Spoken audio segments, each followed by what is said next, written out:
વાલા વૈષ્ણવો, અહીં શ્રી કૃષ્ણ રાજા યુધિષ્ઠિરને કહી રહ્યા છે કે હે વિશાળ હૃદયના રાજન,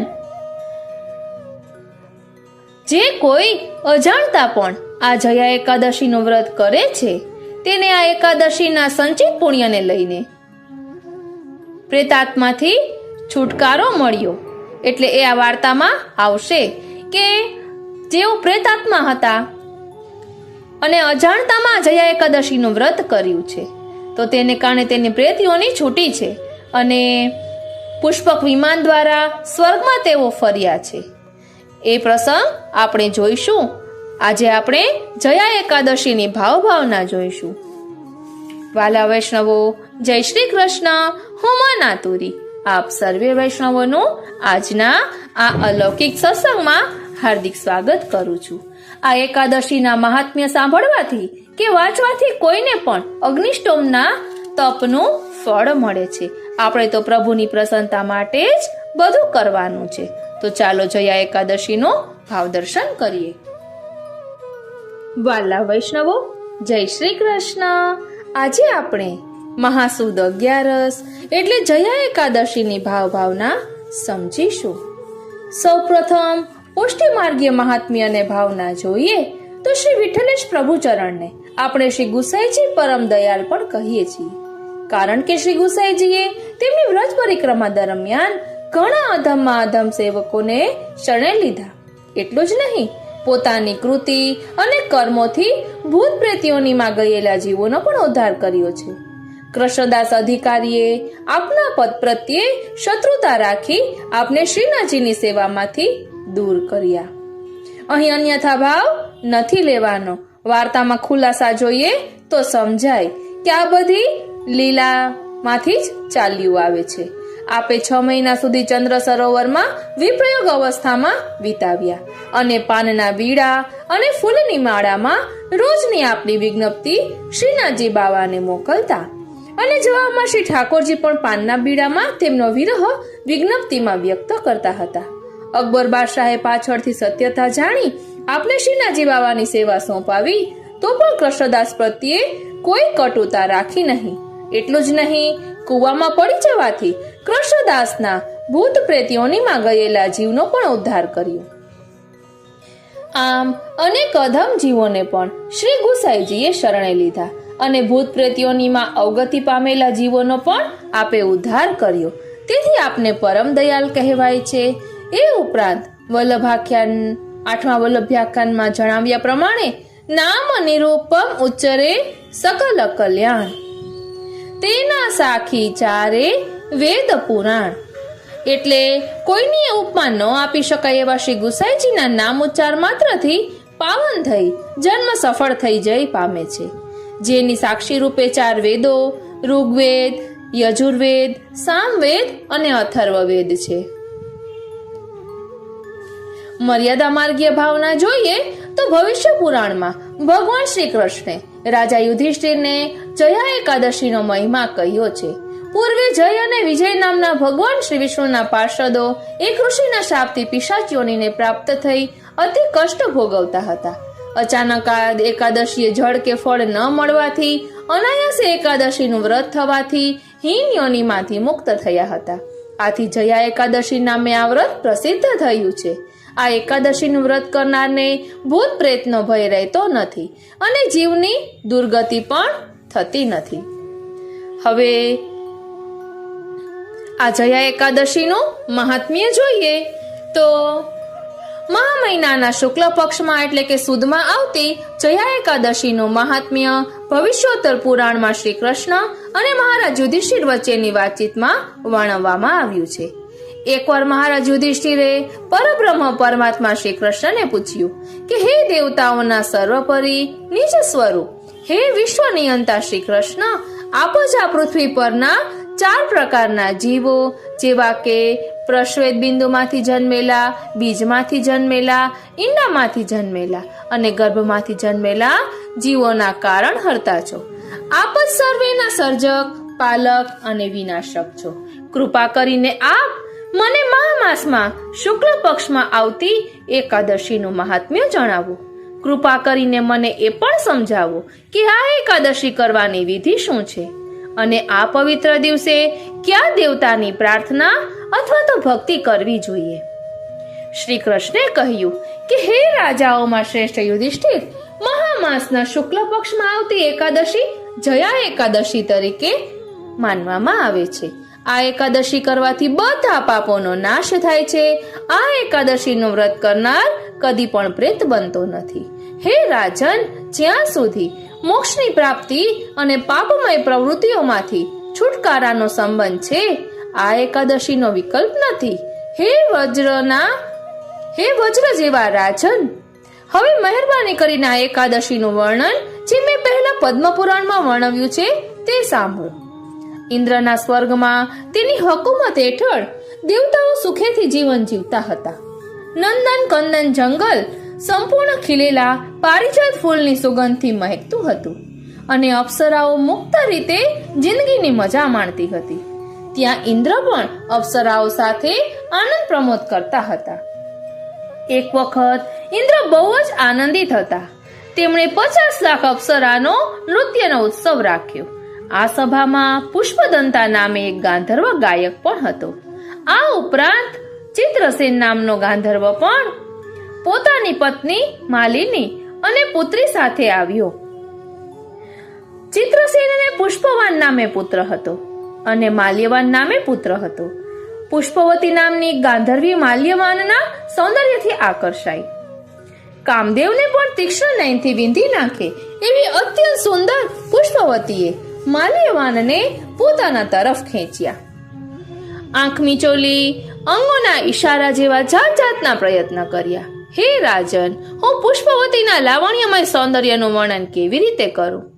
તેણીના હાથ કામદેવના હાથની માળા અને તેમનું મુખારવિંદ પૂર્ણિમાના ચંદ્રમા જેવું લાગતું હતું.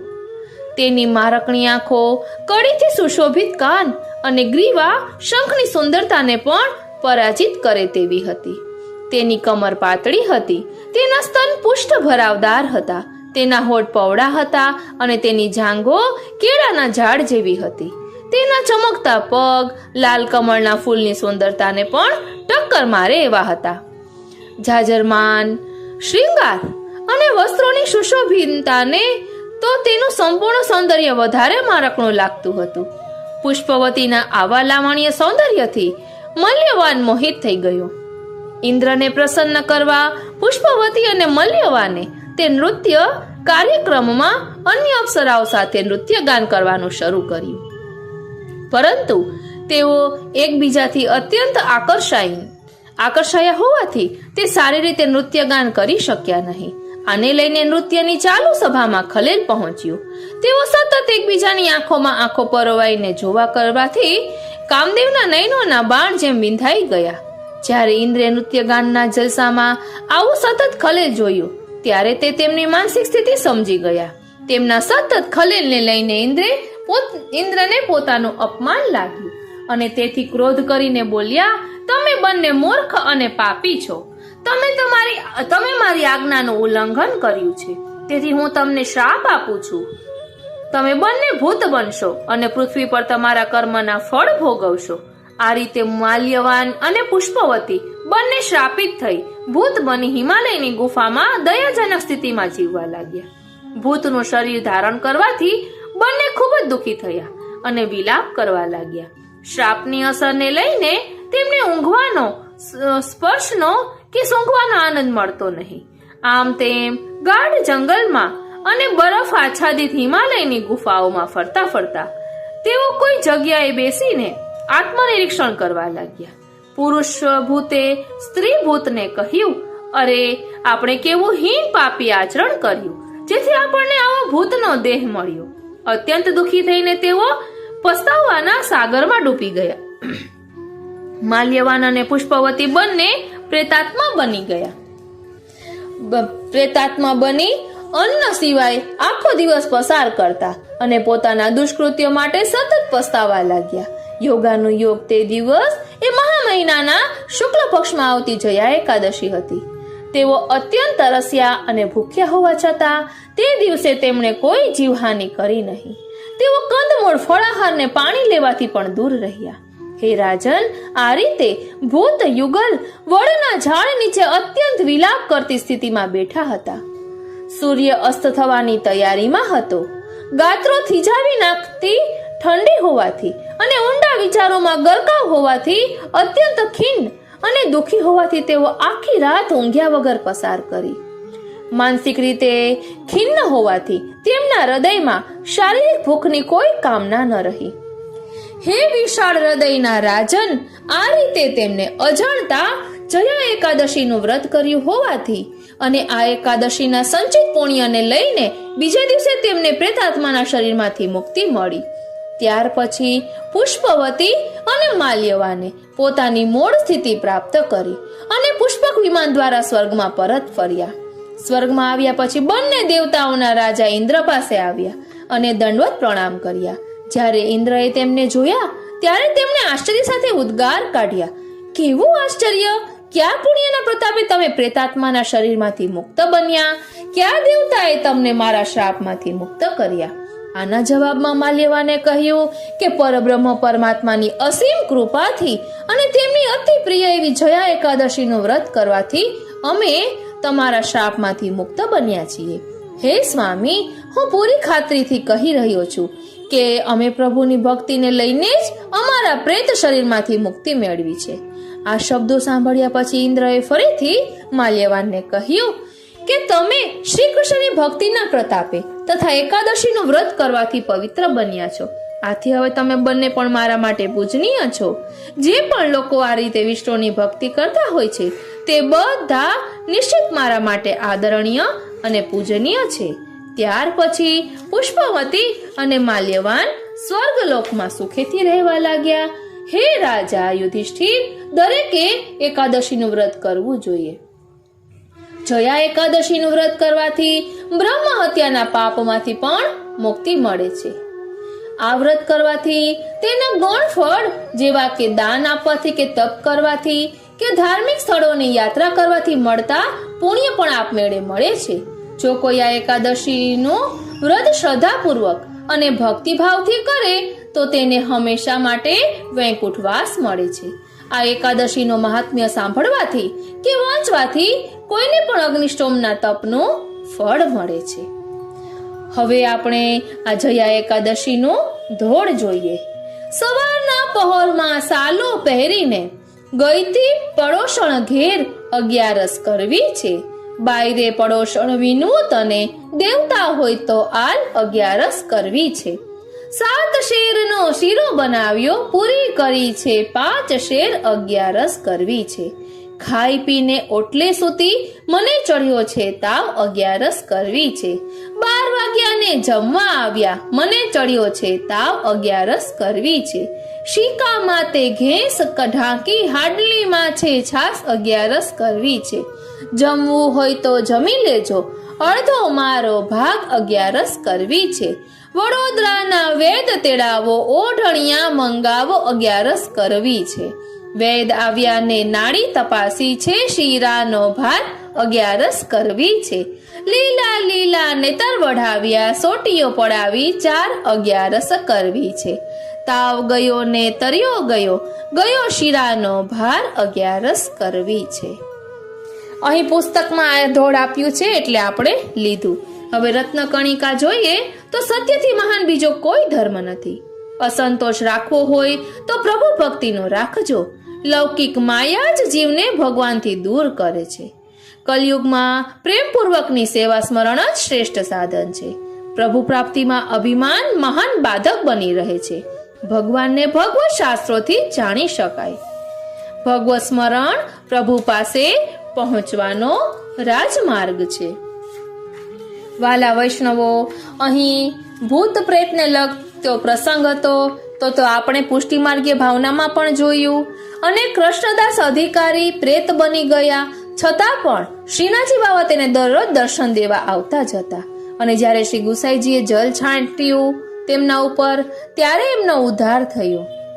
એટલે ગુરુ દ્વારા આપણો ઉદ્ધાર થાય છે.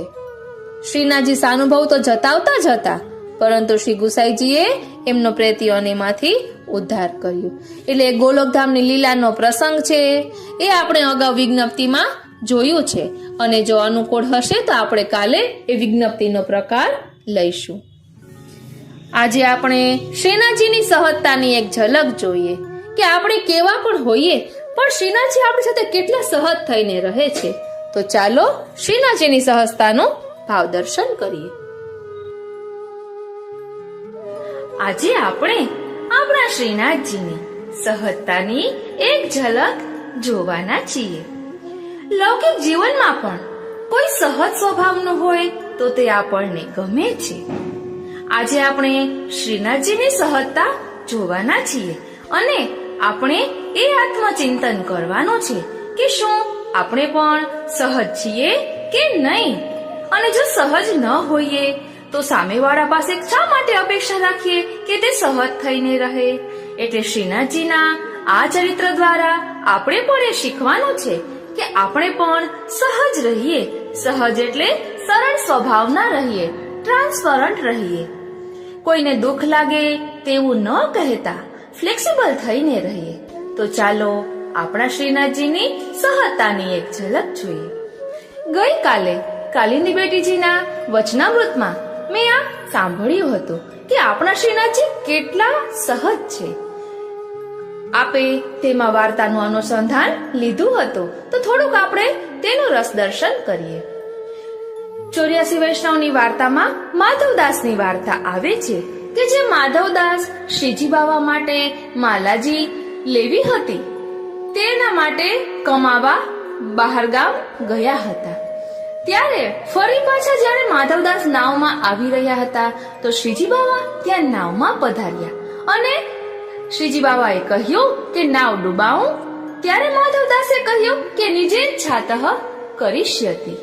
એટલે શ્રીનાથજી કેટલા સહજ છે કે ભક્તને દર્શન દેવા માટે નાવમાં પધાર્યા અને માધવદાસને કહે છે કે જો તું જે માલાજી લેવા ગયો હતો તે તો મેં ધરાવેલી છે. મહાપ્રભુજી ગુસાઈજી મને બધું ધરાવે છે. ત્યારે માધવદાસ કહે છે કે આપને તો બધું છે, આપની પાસે તો ઘણા ભક્તો છે, પણ મારે તો આપ એક જ છો. એટલે આપણે પણ એટલું સહજ થઈને રહેવાનું છે કે બધાઈને વાલા લાગીએ, બધાઈને આપણા પ્રત્યે પ્રેમ આવે. એટલું સરળ સ્વભાવ રાખીને કે ક્યાંય પણ વાંધો ન આવે. બીજી વાર્તાનું અનુસંધાન લઈએ તો પદ્મનાભદાસજીની વાર્તા કે પદ્મનાભદાસજીની વાર્તામાં આવે છે કે શ્રી મહાપ્રભુજીએ પદ્મનાભદાસજીને આજ્ઞા કરી કે નાવ લઈને જાઓ અને મહાલક્ષ્મીજીને અહીં પધરાવી લાવો. એટલે શોર્ટમાં જ કહું છું, ત્યારે પદ્મનાભદાસજી રાત્રે નાવ લઈને ગયા. ત્યારે પ્રભુ પોતે નાવિક બન્યા અને પદ્મનાભદાસજી મહાલક્ષ્મીજીને પધરાવી લાવ્યા. કદાચ તો મહાલક્ષ્મી અકાજીને પધરાવી લાવ્યા. ત્યારે બધા વૈષ્ણવોએ કહ્યું કે પદ્મનાભદાસજીએ પ્રભુને શ્રમ કરાવ્યું, પરંતુ તેની પાછળ ભેદ છુપાયેલો છે કે ગુસાઈજી શ્રીનાથજી ગુસાઈજી સ્વરૂપે ભૂતલ પર પાછા પધાર્યા છે. એટલે આપણે ગુરુ માટે કોઈ પણ કાર્ય કરીએ ને તો પ્રભુ તેમાં આપણને સહજ થઈને તેમાં આગળ વધારે છે. માટે ગુરુને સર્વોપરી કહેવામાં આવ્યા છે. વલ્લભને મહાપ્રભુ આપણે એટલા જ માટે કહીએ છીએ કારણ કે શ્રી વલ્લભે પોતાનું સર્વસ્વ આપણને સોંપ્યું છે. શ્રી મહાપ્રભુજીએ દામોદરદાસ સરસાનીજીને કહ્યું હતું કે ये मेरो સર્વસ્વ है. એટલે વાર્તા બધી જગ્યાએ આવે છે કે હું મારું સર્વસ્વ તને અર્પણ કરું છું. અને દામોદરદાસ સરસાનીજીની વાર્તામાં પણ આવે છે કે દાન બડો કે દાતા. એટલે દાન કરતા દાતા મોટો જ હોય, કારણ કે દાન આપનાર દાતા જ હોય છે. પછી ગોરજા સમરાયની વાર્તાનું અનુસંધાન લઈએ તો ગોરજાને સમરાયની વાર્તામાં આવે છે કે જ્યારે ગોરજા મહાપ્રભુજીના દર્શન કરવા માટે જાય છે ત્યારે સમરાય 3 વખત શ્રી ઠાકોરજીને ભોગ ધરાવે છે. શ્રમિત થઈ જાય છે. તેને ખૂબ જ ભોળી હોવાના કારણે તેને એમ જ થાય છે કે પ્રભુ હજી સુધી આરોગ્યા જ નથી. ત્યારે શ્રીનાથજી કહે છે કે એટલે દામોદર પ્રભુ કહે છે કે તું ગઈકાલે મને ફરી ભોગ ધરાવ ને ત્યારે તું ટેરો ન કરતી, હું તને ભોગ આરોગતા દર્શન આપીશ. એટલે સમરાઈના મનોરથ પૂર્ણ કરવા જ્યારે સમરાઈ ભોગ ધરીને ટેરો લેવા જાય છે ત્યારે પ્રભુ તેનો હાથ પકડીને કહે છે કે ટેરો શા માટે લે છે? પછી તને અવિશ્વાસ આવશે, તને સંદેહ થશે કે હું આરોગ્ય છું કે નહીં. એટલે પ્રભુ કેટલા સહજ બની જાય છે, કેટલી સહજતાથી દર્શન આપે છે આરોગતા. બાકી મેંડ પ્રમાણે એટલે નિયમ પ્રમાણે એવું છે કે ઠાકોરજી ભોગ આરોગતા હોય ત્યારે અંદર જઈ ન શકાય. તો પ્રભુ કેટલા સહજ થઈને આપણી સાથે રહે છે, તો શું આપણે પણ આપણા જીવનમાં સહજ ન થઈ શકીએ? ઘરના સભ્યોને, આજુબાજુના લોકોને ફ્લેક્સિબલ થઈને ન રહીએ કે કોઈને દુઃખ ન લાગે? આપણા શ્રીનાથજી જ આપણને શીખવી રહ્યા છે કે સહજતા મુખ્ય હોવી જોઈએ.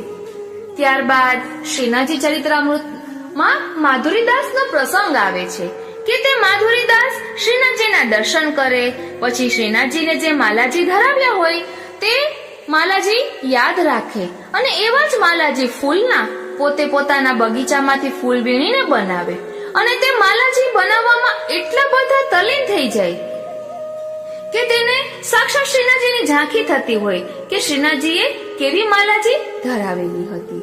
તો એક વખત શ્રીજી બાવા સ્વયં તેના બગીચામાં પધાર્યા, કારણ કે માધુરીદાસ જે માલાજી સિદ્ધ કરી રહ્યા હતા તેમાં કંઈક ભૂલ થઈ હતી અને માધુરીદાસને યાદ નહોતું આવી રહ્યું. એટલે શ્રીનાથજી ભક્તો પર કૃપા કરવા કેવી સહજતા રાખે છે. એટલે શ્રીજી બાવા પોતે પધાર્યા અને માધુરીદાસને દર્શન આપ્યા. છતાં પણ માધુરીદાસ તો એની સેવામાં ફૂલની માલાજી સિદ્ધ કરવામાં એવા તલ્લીન છે કે એને એવું ધ્યાન પણ નથી કે શ્રીજી બાબા સાક્ષાત પધાર્યા છે, કારણ કે તેઓ ધ્યાનમાં એટલે મનન ચિંતનમાં એ સ્વરૂપને યાદ કરતા હોય છે. ત્યારે શ્રીજી બાબા સ્વયં માધુરીદાસનો હાથ પકડીને કહે છે કે આમ નહીં અને આમ કર. એમ શ્રીજી બાબા પોતે ભક્તને શીખવવા પધારે છે. કેટલી સહજતા છે, કેવા સરળ છે આપણા શ્રીનાથજી. શ્રીનાથજી ચરિત્રામૃતમાં તો આવા ઘણા પ્રસંગો છે કે શ્રીજી બાબા સ્વયં પધારે છે ભક્તોના મનોરથ પૂર્ણ કરવા. આ તો પુષ્ટિ છે. મર્યાદામાં ભક્ત ભગવાન પાસે જાય છે અને પુષ્ટિમાં ભગવાન ભક્ત પાસે દોડી આવે છે. ગજન ધાવનની વાર્તાનો અનુસંધાન લઈએ તો શ્રી મહાપ્રભુજી જ્યારે રાજભોગ ધરાવતા હોય છે અને અકાજીએ ગજન ધાવનને પાન લેવા માટે મોકલ્યા હોય છે ત્યારે શ્રીજી બાબા સ્વયં કહે છે, નવનીત પ્રિયાજી સ્વયં કહે છે કે મેરો ગજન આવેગો તબ મેં આરું ગોંગો. એટલે ભક્ત નો મહિમા અહીં ભગવાન દર્શાવી રહ્યા છે કે જેવી રીતે ભક્તને ભગવાન વિના ચાલતું નથી ને તેવી જ રીતે ભગવાનને પણ ભક્ત વિના ચાલતું નથી. એટલે ત્યારે શ્રી મહાપ્રભુજી અકાજીને કહે છે કે ગજન ધાવનને કોઈ પણ કાર્ય માટે ક્યારેય બહાર મોકલવા નહીં. આપણે ઠાકોરજીની સેવામાં મહાપ્રભુજીની કાની દઈએ છીએ, તો મહાપ્રભુજીને તો કોઈની કાની ન દેવાની હોય ને, છતાં પણ ભક્તનો ઉત્કર્ષ દર્શાવવા ઠાકોરજી સ્વયં એમ કહે છે કે જ્યારે મારો ગજન આવશે ને ત્યારે હું ભોગ આરોગીશ. આ રીતે ભક્તનો મહિમા ભગવાન વધારે છે. પછી મોહના ભંગીની વાર્તાનો અનુસંધાન લઈએ તો મોહના ભંગીના ખભા ઉપર પ્રભુ પોતે બિરાજે છે અને એના મનોરથ પૂર્ણ કરે છે. શ્રીનાથજી ચરિત્રામૃતમાં એક પ્રસંગ આવે છે કે ગોકુલનાથજી એક બારી છે શ્રીનાથજીના મંદિરમાં, ત્યાંથી પ્રકાશ આવતો હોય છે. એટલે એ શ્રીજી બાવાને તેમાં શ્રમ પડતો હોય છે એવું વિચારીને ગોકુલનાથજી એ બારી ચણાવી દે છે. ત્યારે શ્રીનાથજી મોહના ભંગી દ્વારા કહેવડાવે છે કે શ્રી ગોકુલનાથજીને કહીજો. એટલે ગોકુલનાથજીને ઘરમાં બધા વલ્લભ કહીને બોલાવતા, એટલે વલ્લભને કહેજો કે આ બારી તોડાવી નાખે, અમને અહીંથી ગ્વાલવાલો ને અમે દર્શન આપતા હોઈએ છીએ એટલે આ બારી તોડાવી નાખે.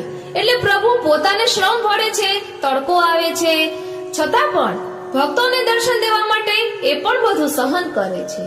અને શ્રી ગોકુલનાથજી ને જયારે મોહના ભંગી આ વાત કરે છે તો ગોકુલનાથજી ખૂબ જ આનંદિત થાય છે, એમ ખૂબ હર્ષ થાય છે એમને કે શ્રીજીને મારું નામ આવડે છે, શ્રીજી મારું નામ જાણે છે. એટલે શ્રીજી બાબા કેવી કૃપા કરે છે ભક્તો પર. તો શ્રીજી બાબાની આવી સહજતા જોઈને શું આપણે પણ સહજ ન થવું જોઈએ? આત્મચિંતન કરવા જેવું છે. વાઘાજી રજપૂતની વાર્તાનું અનુસંધાન લઈએ તો વાઘાજી રજપૂતને ઠાકોરજીનો એટલો આવેશ હતો, એટલું ચિંતન હતું કે પોતે ક્યાંક બહાર ગયા હતા અને એની પત્નીએ પૂરણપૂરી કે કંઈક ધરાવ્યું હતું, એટલે ઘી વિના ધરાવ્યું હતું. તો વાઘાજી રજપૂતને એ ખબર પડી ગઈ, એટલે પોતે ઘી લેવા ગયા. એટલે ઘી લઈને આવ્યા તો એને એ અનુસંધાન ન રહ્યું અને ચપ્પલને પહેરેલું હતું અને ઠાકોરજી ભોગ આરવતા હતા ત્યાં ઘી પધરાઈ આવ્યા. એટલે પ્રભુ પ્રેમને આધીન છે, પ્રેમને કોઈ નેમ નથી. એટલે પ્રેમમાં કોઈ નીતિ નિયમ નડતા નથી. ભાવ મુખ્ય છે. ભાવ છે ને એ પણ એક માલ છે. માલ એટલે નિધિ. આપણે લૌકિક ભાષામાં માલ કહીએ છીએ ને, ભાવ એ આપણી નિધિ છે. પ્રભુ ભાવને જ આધીન છે. પ્રભુને કોઈ મોટું સ્થાન જોતું નથી. આપણા હૃદયમાં બસ એને સ્થાન જોઈએ છે કે તું મારું ચિંતન કર. હું આટલો સહજ થઈને તારી સાથે રહું છું, તો તું પણ સહજ થઈને મારું ચિંતન કર અને બધા પ્રત્યે આદર ભાવ રાખ. આપણા શ્રીનાથજી કેવા સહજ છે તેનું અનુસંધાન થોડુંક આપણે લીધું. હવે આ સહજતાને કેન્દ્રમાં રાખીને આપણે બધી વાર્તાનું અનુસંધાન લઈએ ને તો આપણા ઠાકોરજીની સહજતા આપણને દેખાય. આપણા ઠાકોરજી કેટલા સહજ છે કે આપણે કહીએ કે હું તો ખાલી મિશ્રી ધરીશ હો, તો પણ પ્રભુ હા કહે કે તું ગમે તે રીતે મારી સન્મુખ થઈને રહે. આપણે એમ કહીએ કે મારાથી સેવા નહીં થાય, હું ફક્ત ચિંતન કરીશ, તો પણ પ્રભુ કહે કે તું ચિત્ત મારામાં રાખીશ ને તો હું સદાય તારી પાસે રહીશ. તો પ્રભુ કેટલા સહજ થઈને રહે છે. આપણે જેમ કહીએ તેમ માનવા તૈયાર થઈ જાય છે. તો શું પ્રભુ માટે આપણે કેન્દ્રમાં શ્રીનાથજીને રાખીને બધું કાર્ય ન કરી શકીએ? એટલું તો આપણે કરી શકીએ ને. સહજ પ્રીત ગોપાલે ભાવે. તો આપણા શ્રીનાથજીને પણ સહજ પ્રીત ગમે છે.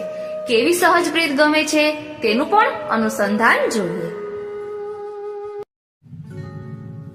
સહજ પ્રીતિ ગોપાલે ભાવે, મુખ દેખે સુખ હોય સખીરી, પ્રીતમ નૈનન સો નૈન મિલાવે.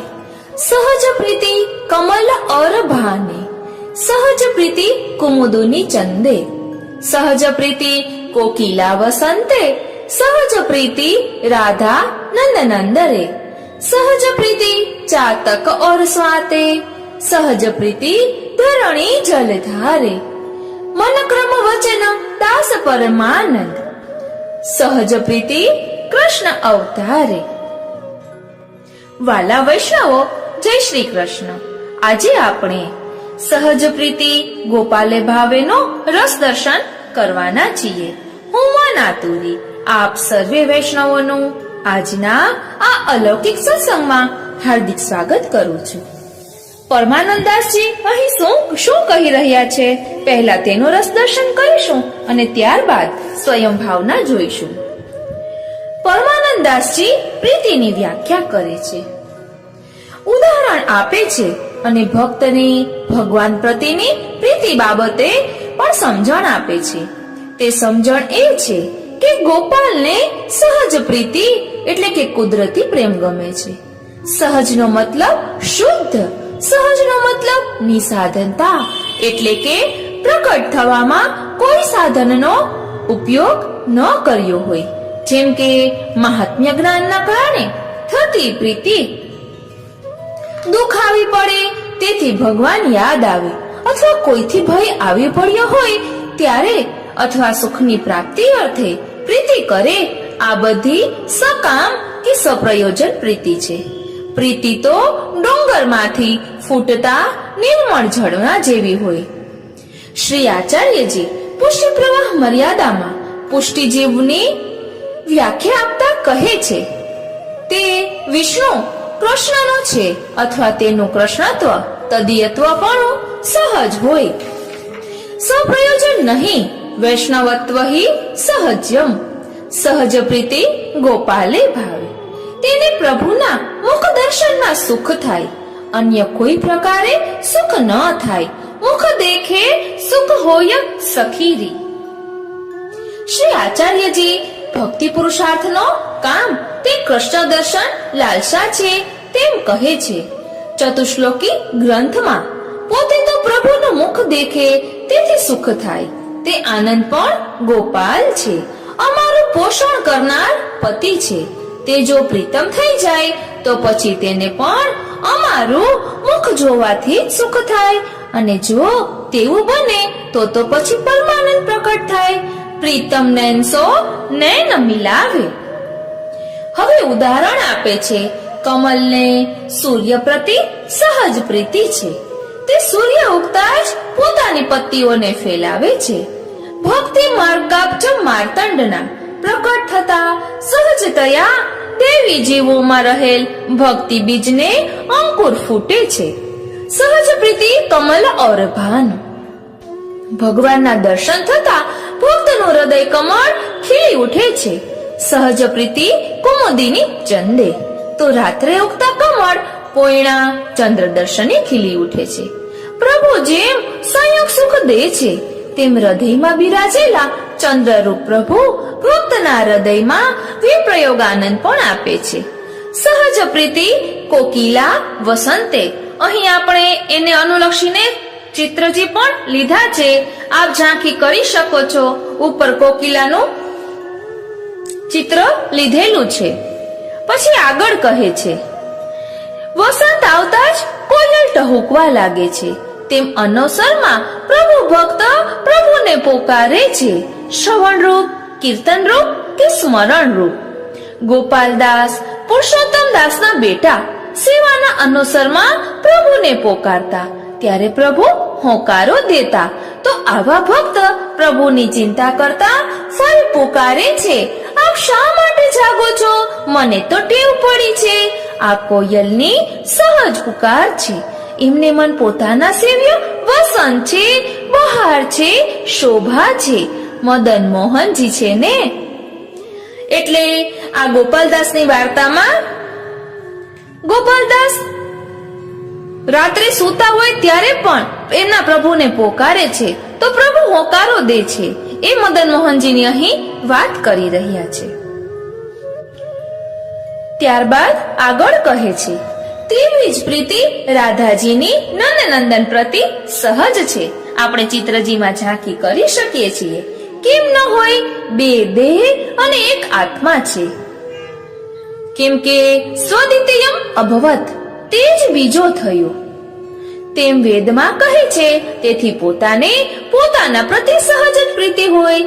આપણને પ્રીતિ કરવા પાછળ કોઈ કારણ પ્રયોજન નથી. તેથી જ પ્રભુનો ગૂઢ સ્ત્રીભાવ પ્રકટ સ્ત્રીભાવ બની ગયો. તે તો રાધાજી અને રાધાજીના હૃદયમાં પણ જે પ્રકટ પૂમ ભાવ વાળા પ્રભુ ગૂઢ ભાવ રૂપે બિરાજે છે, તેમ પરસ્પર એકબીજાના આત્મામાં રહેલા હોવાથી સહજ પ્રીતિ નંદનંદે છે. ભક્ત પણ પ્રભુના અંશ હોવાથી તેને પ્રભુ પ્રત્યે સહજ પ્રીતિ જ હોય. પરંતુ પ્રભુના સ્વરૂપનું અને પોતાના સ્વરૂપનું અજ્ઞાન થઈ જવાથી સહજ પ્રીતિ થતી નથી. અનવતાર કાળમાં તેથી ગ્રંથોમાંથી પ્રભુના મહાત્મ્ય થકી સ્વરૂપ જ્ઞાન થતા જે પ્રીતિ પ્રયાસે પ્રગટી છે તે સહજ રૂપ ધારણ કરે છે કે જ્યારે આ શક્તિની ટોચે તે પ્રીતિ પહોંચે છે. સહજ પ્રીતિ ચાતક ઓર સ્વાતે. આ સહજ પ્રીતિનું કાર્ય લક્ષણ છે. ચાતક સ્વાતિ બિંદુ સિવાય મરી જશે પણ અન્ય જળ પીશે નહીં. યમુનાજીના 41 પદમાં પણ આવે છે ને કે સ્વાતિ જલ બુંદ જબ પરત હે તાહી મેં હોત તે સોજુ બાનો.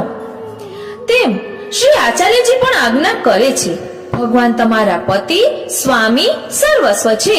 તેથી બોધ કર્યો છે કે કંઠે પ્રાણ આવી જાય તો પણ વૃત્તિ અર્થે અથવા કોઈ પણ પ્રયોજન અર્થ ભગવત કથા ન કહેવી. પદ્મનાભદાસ સાચા અર્થમાં ચાતક હતા. તેમને મહાપ્રભુને દગો નથી દીધો. મહાપ્રભુના અતિ પ્રિય તેવા પુષ્ટિ પ્રભુ પ્રતિ સહજ પ્રીતિ પ્રકટ કરી છે. વાદળને ધરણી પ્રત્યે સહજ પ્રીતિ છે, તો વાદળામાં સ્નેહ જલ ખૂબ ભરાય છે. તેમ તેમ તે ધરણીની નજીક આવે છે. તરસી ધરણીના દેહ પર ચીરા પડી જાય છે. તે તડપ છે ત્યારે ઘન જળ રૂપે વરસી પડે છે. જલ અને જમીન એકરૂપ થઈ જાય છે, રસબસ થઈ જાય છે. વાદળની તે સાર્થકતા છે અને તે જ જલ પાછું ધરણી વાદળને આપે છે. આ પરસ્પર લેણ દેણ છે, પણ તેમાં કઈ અપેક્ષા નથી. આ સહજ ક્રમ છે. પ્રેમની આ રીત છે. જે કોઈ ભક્ત ભગવાનનો દાસ થાય અને તેનું દાસત્વ મન, કર્મ, વચન ત્રણેય પ્રકારે નિભાવે અને તે પણ નિષ્કામ ભાવે, તેવી સહજતા દાસત્વમાં પ્રગટે તો પ્રભુમાંથી પણ સહજતયા પરમાનંદ રસ ભક્ત હૃદયમાં પ્રગટે. આ શરત નથી, પણ સહજ પ્રક્રિયા છે. જેમ પેટમાં ખોરાક જાય કે સહજતયા પાચક રસો ઝરવા લાગી જાય, તેમ તેમાં જઠર અનાજ પર ઉપકાર નથી કરતું અને અનાજ લોહી બની જઠરને જીવાડે છે, તેમાં ઉપકાર નથી. તેથી ભક્તે તો પ્રભુનો જે કૃષ્ણ અવતાર છે તેમાં સદાનંદ પૂર્ણત્વ જ છે, તેના પ્રતિ સહજ પ્રીતિ કરવાની છે. મેં આટલી સેવા કરી છતાં હું નિર્ધન કેમ? છતાં પ્રભુ મને દર્શન કેમ નથી દેતા? મારી સાથે વાતો કેમ નથી કરતા? આ સહજ પ્રીતિ નથી. ગોપીજનોએ પ્રભુને પેટમાં દુખતું જાણી નરકનો ભય રાખ્યા વગર પોતાની ચરણ રજ આપવા તત્પર થઈ ગઈ. તે સહજ પ્રીતિ છે, તે જ હિલગ છે. હિલગની વાત આવી તો મને યાદ આવ્યું કે ગઈકાલે જ મેં કાલિંદી બેટીજીના વચનામૃતમાં હિલગ વિશે સાંભળ્યું હતું. હિલગ એટલે કે હૈયાની વાત. હૈયાની વાત જે આપણે પ્રભુને કહેવી છે તે હિલગના પદોમાં આવે છે. ત્યારબાદ છે ખંડિતા, અને ખંડિતાના પદોમાં એક પ્રકારની વેદના હોય છે, વિરહ હોય છે. હું આપને પુસ્તકમાં બોર્ડમાં લખ્યું છે તેમાંથી જોઈને કહું એટલે ભૂલ ન થાય. તેમાં ખંડિતા, ત્યારબાદ હિલક અને વ્રતચર્યા આ ત્રણેય વિશે કાલિંદી બેટીજીએ કહ્યું હતું કે હિલકના પદોમાં હૈયાની વાત હોય, ખંડિતાના પદોમાં માન હોય કે પ્રભુ વચન આપીને કીધું હોય કે હું આવીશ તારી ઘરે અને ન પધાર્યા હોય એટલે ગોપી માન કરે. એ ખંડિતાના પદોમાં એ માન ભરેલી વાતો હોય અને વ્રતચર્યાના પદોમાં મનોરથ હોય. એટલે ગોપીજનોએ જે મનોરથ કર્યો હોય તે વ્રતચર્યાના પદોમાં તેનું વર્ણન આવે છે. આ રીતે પદોમાં આવા ભાવ પ્રગટ થતા હોય છે. હવે આપણે સહજ પ્રીત ગોપાલે ભાવેમાં થોડીક સ્વયં ભાવના જોવાના છીએ. સહજતા કોને ન ગમે? જેટલા સહજ અને સરળ હોઈએ તો આપણે બધાને સમજાઈ શકીએ. આપણો સ્વભાવ એવો હોવો જોઈએ કે એટલા સરળ હોઈએ કે કોઈ પણ આપણને સમજી શકે. એટલે સહજતા એટલે કે સરળતા પ્રભુને ખૂબ જ ગમે છે. આપણામાં કોઈ દોષ હોય, કોઈ ખામી હોય તો તે કહેવામાં જરાય પણ સંકોચાવું ન જોઈએ. તે આપણી સહજતા છે. એટલે કે ટ્રાન્સપરન્ટ રહેવાનું, ક્યારેય પણ બાહ્ય દેખાવ કરવાનો પ્રયાસ કરવો નહીં. હમણાં જ એક વૈષ્ણવને ત્યાં વાત થઈ હતી કે ગુરુદેવે આજ્ઞા કરી કે પ્રભુને મેકઅપ નથી ગમતો, એટલે કે આપણા પુષ્ટિ માર્ગમાં મેકઅપ કરવાનો હોતો નથી અપરસમાં. એટલે એ કહેવાનો ગૂઢ અર્થ હતો કે મેકઅપ એટલે શું? કે ઓરિજિનાલિટી નહીં પરંતુ કૃત્રિમતા. એટલે કે આપણે જે નથી તેવો દેખાવાનો પ્રયત્ન, એટલે એક પ્રકારનો મેકઅપ કહેવાય. એટલે પ્રભુને તે નથી ગમતું. આપણે જે છીએ તેવા જ રહેવાનું, ઓરિજિનલ રહેવાનું, તે પ્રભુને ગમે છે. અહીં આપણે આ પદ જોયું તેમાં પણ કહ્યું ને કે સહજ પ્રીતે ગોપાલે ભાવે. એટલે આપણે આપણા સ્વાર્થ માટે ભક્તિ કરીએ તો તે પ્રભુને ગમતી નથી. પ્રેમ નું કારણ કંઈ પણ ન હોય. પ્રેમ તો સહજતાથી થાય, એમાં કોઈ સ્વાર્થ ન હોય અને પ્રેમથી જ આગળ વધીને આસક્તિ તરફ જવાય, આસક્તિથી વ્યસન દશા અને ત્યારબાદ તન્મયતા આવે. પ્રેમ છે એ શ્રી ઠાકોરજીનું સ્વરૂપ છે. તે પણ આપણે કાલિંદી બેટીજીના વતનામૃતમાં થી લીધું હતું, યમુનાજીના 41 પદમાં. કહેવાનું તાત્પર્ય એ જ છે કે જેવી રીતે સહજ પ્રીતિ ચાતક પક્ષીએ કરી છે, અનન્યતા, સહજ પ્રીતિનું અહીં ચાતક પક્ષીનું ઉદાહરણથી અનન્યતા જોવાની છે કે ચાતક પક્ષી બીજા કોઈનો આશ્રય લેતું નથી. એ સ્વાતિ જલ નું જ બિંદુ લે છે, બીજું કંઈ પણ લેતું નથી. તમે બાજુમાં ગંગા નદી વહેતી હોય તો પણ તેમાંથી તે જલ પીતો નથી. સ્વાતિ નક્ષત્રનું જે જલ બિંદુ હોય તે જ લે છે. એટલે એવી અનન્યતા. એટલે આપણે પણ આપણા ઠાકોરજીના ચરણારવિંદનો એવો દ્રઢાશ્રય કરવાનો, એવી અનન્યતા કરવાની કે કોઈ પણ આપણને તેમાંથી વિચલિત ન કરી શકે. આજુબાજુ આપણે ઘણી જગ્યાએ જોતા હોઈએ છીએ કે ચમત્કારની વાતો કરતા હોય કે આની અહીંયા ગયા તો આ થયું, એવી રીતે આપણે અન્યાશ્રય કરવાનો નથી. પ્રભુ જેમ રાખે તેમ રહેવાનું છે, એના સાચામાં ઢળવાનું છે. એવું ક્યારેય હોતું નથી કે આ કઈ કરીએ તો આપણા દુઃખ દૂર થાય. આપણું પ્રારબ્ધ ભોગવવાનું જ હોય છે, તેમાં ક્યારેય પણ અન્યાશ્રય કરવો નહીં. એવું સમજવાનું કે અત્યારે આપણી પરીક્ષા ચાલી રહી છે અને સોનાની જ પરખ થાય એ મગજમાં રાખવાનું, વિચલિત નહીં થવાનું અને શાંત ચિત્તેથી વિચારવાનું કે કોઈ પણ મુશ્કેલી આવી હોય તો તેમાંથી કઈ રીતે પાર ઉતરી શકાય. પ્રભુનો દ્રઢાશ્રય રાખીએ, શ્રી મહાપ્રભુજીના ચરણારવિંદનો દ્રઢાશ્રય રાખીએ એટલે ક્યારેય પણ કંઈ પણ વાંધો ન આવે.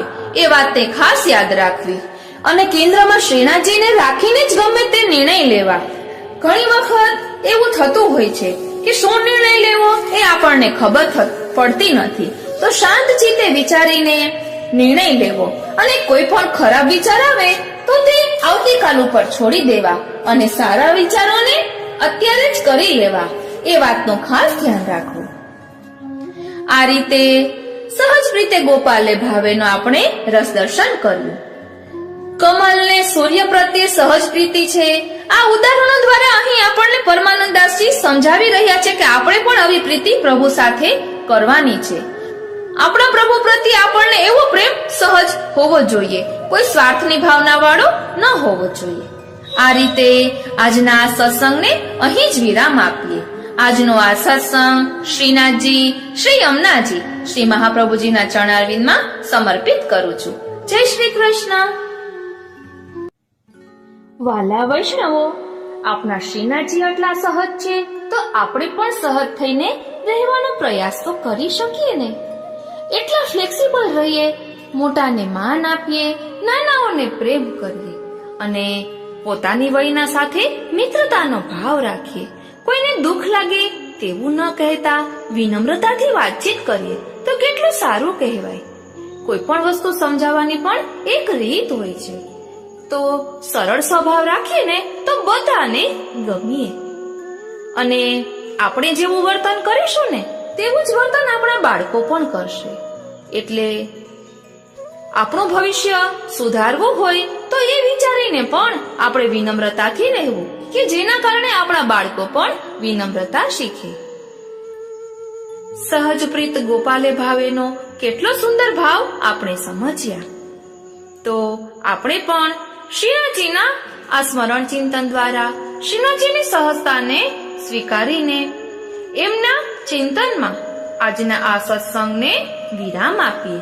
આજનો આ સત્સંગ શ્રીનાથજી, શ્રી યમુનાજી અને શ્રી મહાપ્રભુજીના ચરણારવિંદમાં સમર્પિત કરું છું અને શ્રી મહાપ્રભુજીના ચરણારવિંદમાં એ જ વિનંતી ધરું છું કે આપે અમ બધા ઉપર આટલી અસીમ કૃપા કરી છે તો અમે પણ શ્રીનાથજીના સ્વરૂપને સમજવાનો રંચક પ્રયાસ કરી શકીએ એવી આપ અમારા પર કૃપા કરો.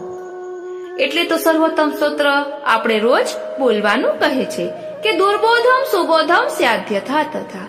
શ્રી વલ્લભની દુર્બોધ વાણીને સુબોધ કરવા માટે સર્વોત્તમનો પાઠ કરવાનો છે અને વિરહનો અનુભવ થતો હોય ને તેના માટે પણ સર્વોત્તમ છે કે વિરહનું સ્વરૂપ શ્રી મહાપ્રભુજી છે. તો આપણે વિરહને સમજવાનો પણ રંજક પ્રયાસ કરી શકીએ. આજનો આ સત્સંગ શ્રીનાથજી, શ્રી યમુનાજી, શ્રી મહાપ્રભુજીના ચરણારવિંદમાં સમર્પિત કરું છું. જય શ્રી કૃષ્ણ.